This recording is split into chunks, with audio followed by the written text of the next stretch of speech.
tengkorak bertopi jerami. Bagi penggemarnya, One Piece memiliki makna dalam. Anime Jepang itu berbicara tentang keberanian, kebebasan, bahkan pemberontakan. Merespon hal itu, para Menteri Prabowo Subianto ramai-ramai angkat bicara. Menko Polhukam Budi Gunawan mengatakan aksi itu merupakan bentuk provokasi, mencederai simbol negara, bahkan mengingatkan ancaman pidana. Sementara Menteri HAM Natalius Pigai menyebut negara boleh melarang pengibaran bendera One Piece demi stabilitas nasional. Pengibaran bendera One Piece sejajar merah putih bisa dianggap sebagai bentuk makar. Sementara itu, Yayasan Lembaga Bantuan Hukum Indonesia meminta pemerintah tidak alergi terhadap segala bentuk kritik termasuk melalui pengibaran bendera One Piece. Jadi harus dipandang inilah kritik kepada pemerintah, kepada DPR, kepada kekuasaan kehakiman bahwa mereka tidak lagi menjadi aktor yang mendistribusikan keadilan. Ini adalah bentuk cinta mereka, bentuk semangat rakyat untuk berpartisipasi secara demokrasi. Makanya harus dihargai, bukan dianggap sebagai sebuah pemberontakan atau makar. Sebelum One Piece, kritik terhadap pemerintah pernah disampaikan melalui fenomena Garuda Hitam dan Garuda Biru. Kritik melalui simbol dan gambar sebagai wujud keresahan masyarakat atas kondisi pemerintah saat ini.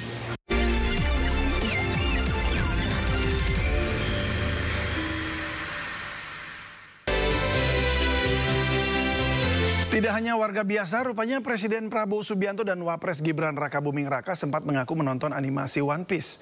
Animasi Jepang ini kini tengah ramai dibicarakan sejak banyaknya warga yang mengibarkan bendera One Piece jelang perayaan kemerdekaan Republik Indonesia.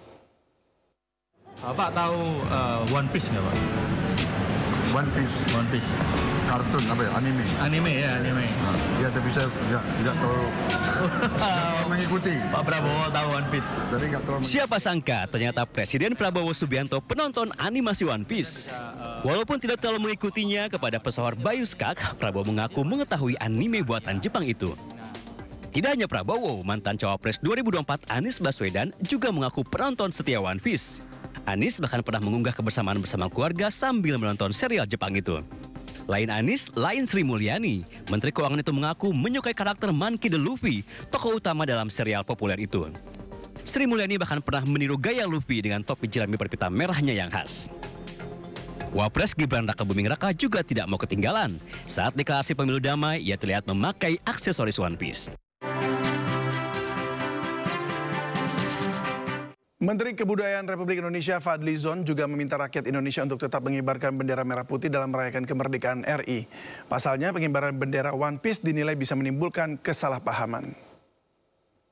Fokuskan ke depan ini kita merayakan Indonesia. Indonesia merdeka, jadi harus bendera kita lah yang utama. Jangan sampai nanti ada salah persepsi, kita merayakan Indonesia merdeka, nanti orang bisa salah paham, tidak semuanya memahami. Jadi saya pikir harus bijak lah. Jadi sebaiknya kita mengedepankan pemasangan atribut. Kepala Kantor Komunikasi Kepresidenan Hasan Nasbi menegaskan seseorang boleh saja tidak suka dengan pemerintah, namun bendera merah putih adalah sebuah keniscayaan dan bukan pilihan. Mau suka atau tidak suka dengan pemerintah itu hak, ya. Keduanya pilihan yang sah di Republik ini. Tapi bendera merah putih itu bukan pilihan, dia keniscayaan. Bendera merah putih tidak boleh diganti dengan yang. Pemirsa, viral pengibaran bendera One Piece pro kontra merebak hingga kalangan wakil rakyat. Apakah sebenarnya ada pelanggaran undang-undang atau hanya sebatas ekspresi? Kita akan membahasnya bersama Wakil Ketua Fraksi Golkar MPR Firman Subagio. Selamat sore Pak Firman. Selamat sore, Assalamualaikum warahmatullahi wabarakatuh. Ya, terima kasih sudah hadir. Hadir pula anggota DPR RI, fraksi PDI Perjuangan Andreas Pareira. Selamat sore Pak Andreas. Selamat sore. Ya, terima kasih hadir dan hadir pula pengamat komunikasi Firman Kurniawan. Selamat sore Pak Firman Kurniawan. Selamat sore, ya. Mas. Saya mohon izin ini Pak Firman Subagio sama Pak Firman Kurniawan karena namanya sama-sama Firman. Jadi saya panggil belakangnya boleh ya? Pak Subagio dan Pak Kurniawan gitu ya. Oke. Baik, terima kasih. Saya ke Pak Subagio dulu. Pak, apakah DPR melihat pengibaran bendera fiksi seperti One Piece ini kemudian sebagai bentuk pelanggaran terhadap Undang-Undang Nomor 24 Tahun 2009 atau justru sebagai ekspresi budaya yang dilindungi oleh konstitusi? Baik, terima kasih. Pertama, mungkin perlu kami jelaskan munculnya statement kami ketika kami mengadakan diskusi di DPR. Ada sebuah pertanyaan doorstop dari kawan-kawan pers yang menanyakan bagaimana sikap daripada anggota DPR terhadap pengibaran bendera One Piece yang dikaitkan dengan HUT Proklamasi Kemerdekaan Republik Indonesia yang ke-80. Nah, oleh karena itu kami menyikapi bahwa pertama adalah arti dan makna bendera PIS itu sendiri. Karena simbol daripada atau bendera One Piece itu kan bukan simbol bentuk perlawanan kepada ketidakadilan dan kemudian juga bisa dimanakan simbol bentuk perlawanan terhadap status quo itu. Nah, oleh karena itu saya menyampaikan sangat tidak tepat dan tidak elok kalau bendera One Piece itu ada kelompok masyarakat yang memang meminta untuk mengedarkan di hari HUT Proklamasi ini berbarengan dengan pengibaran bendera merah putih dan dalam satu tiang, walaupun argumentasinya toh bendera One Piece itu tidak pada posisi sejajar maupun di atasnya merah putih. Bukan itu yang kami maksudkan. Yang kami inginkan adalah proklamasi kemerdekaan Republik Indonesia yang merupakan sebuah perjuangan bangsa Indonesia yang bertumpah darah ketika itu Bung Karno menyatukan semangat dan pada seluruh rakyat Indonesia untuk merebut kemerdekaan itu bukan sesuatu yang mudah. Sehingga sepatutnya HUT Proklamasi itu harus dimanangi dengan pesta kemerdekaan yang dimeriahkan bangsa Indonesia dan merupakan kebanggaan. Walau kami juga menyadari bahwa sebuah kreativitas masyarakat itu juga perlu dihormati, dihargai, namun harus pada saat yang tepat, tidak serta-merta dengan dikaitkan dengan HUT Proklamasi Kemerdekaan Republik Indonesia. Tentunya kalau ditanya dasar hukum, ada ketentuan aturan hukum bahwa bendera merah putih itu tidak bisa dipersamakan dengan bendera-bendera lain.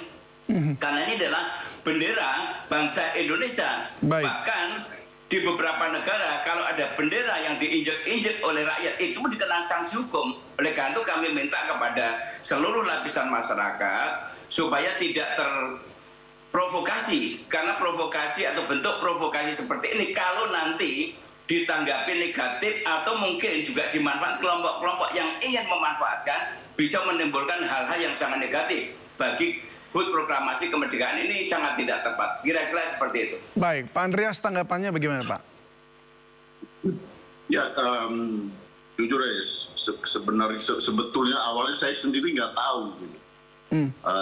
Tapi kemudian yang saya tahu bahwa bendera gambar tengkorak ini, terus kemudian ini karena anak saya suka baca komik ini kan, kemudian ada wartawan yang nanya apakah pemasangan bendera seperti ini adalah tindakan makar. Gitu. Saya bilang, wah, kalau memasang bendera seperti ini kemudian dianggap sebagai tindakan yang makar, saya kira terlalu berlebihan lah, gitu kan. Bahwa ada sebagian orang yang suka terhadap figur dan di dalam komik anime yang kemudian itu mengibarkan bendera itu, saya pikir hal yang biasalah gitu di masyarakat. Gitu. Kalau kita justru menganggap ini suatu tindakan makar, justru ini akan menjadi justru menimbulkan reaksi yang kontraproduktif juga untuk bangsa ini gitu kan, yang menurut saya juga tidak produktif juga. Nah, tapi kalau kita lihat ini di dalam konteks Hari Kemerdekaan, saya pikir yang sebaiknya kita menghimbau masyarakat supaya memahami bahwa pentingnya kita perayaan Hari Kemerdekaan ini terutama mengutamakan dan harus mengedepankan bendera merah putih tentunya. Dan saya kira kita melihat ini sebagai bentuk apa? Mungkin ada sebagian di masyarakat kita ingin melakukan protes secara simbolik terhadap situasi ini gitu.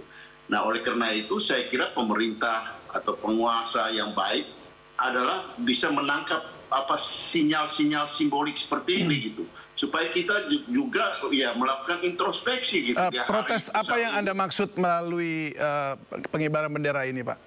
Saya nggak tahu persis. Saya kira itu masyarakat yang mengibarkan itu yang justru yang saya ingin katakan, orang yang bijak tentu dia harus melihat ini secara dengan makna yang lebih jauh untuk ingin memahami apa sih sebenarnya maksud daripada orang mengibarkan ini gitu. Dan mari kita ajak berdialog, berbicara soal ini gitu. Tapi kalau kemudian kita memarginalkan mereka, kemudian menekan mereka, kemudian menuduh mereka, itu yang menurut saya ya malah bisa menimbulkan perpecahan di bangsa ini gitu. Artinya Anda nggak sepakat dengan pernyataan Pak BG ya, yang bahwa ini bisa mengarah kepada makar begitu?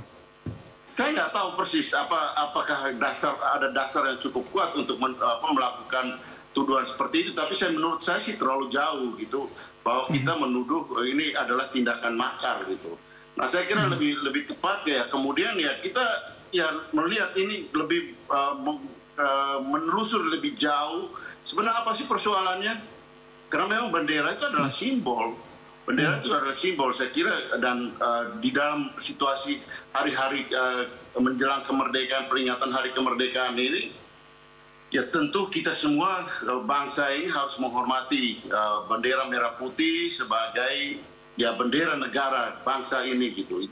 Itu suatu hal yang suatu keniscayaan, suatu hal yang tidak mungkin kita artinya jadinya tidak boleh dikibarkan bersama-sama dengan bendera merah putih begitu ya, apalagi khususnya di tanggal 17 Agustus. Tidak bisa kita lakukan seperti itu gitu.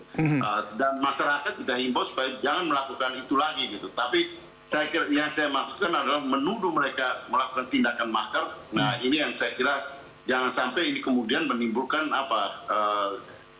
reaksi yang kemudian justru kontraproduktif terhadap apa yang kita